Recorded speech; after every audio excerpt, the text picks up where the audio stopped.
Did you know that we're wired for relationships? That's why solitary confinement is one of the biggest punishments in prison. That's why Tom Hanks builds a deep friendship with a volleyball when he's stuck on a deserted island with no people because he desperately needs to connect. And that's been one of the hardest parts of this whole quarantining season, is people missing connecting in person. You were wired for relationships, whether you're introvert, extrovert, homebody or not. We're wired to connect with people. So here's two important questions to ask about all your relationships. All right, and the first one is this: are your relationships right now life-giving? Do you have any relationships in your life? I know some, maybe they're just the people you party with, just the people you gossip with or commiserate with. But do you have any that are life-giving?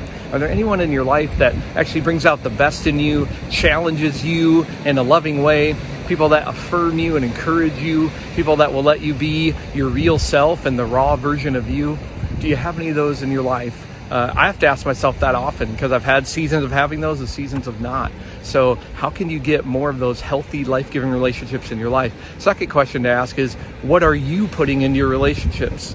What are you putting in? My wife and I have been talking about that lately. Sometimes, you get kind of stuck in wondering, how come nobody ever reaches out to me to do anything? And then realize, well, am I doing that? So are you initiating relationships with anybody? Are you reaching out, even if you live somewhere where you can't be with people in person right now? There's so much you can do online, by the way, all sorts of great trivia games you can play and all sorts of things you can do, watching movies together online on apps.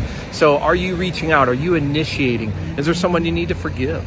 Someone you need to reconcile with, because you both need that relationship back in your life? It's always worth your investment into relationships. Who can you reach out to?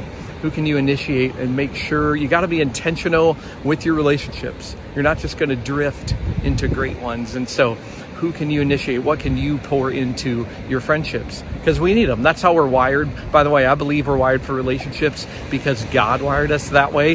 He actually exists in perfect relationship as the Trinity, Father, Son, and the Holy Spirit. Let that one hurt your brain for a little while. So he created us in his image, which means we're created for relationships. And in the book of Romans, he says, love each other with a genuine affection and take delight in honoring each other. So go delight in honoring somebody. Go show some genuine affection. By the way, for all my friends in cold places, please know I'm definitely praying for you. Good luck.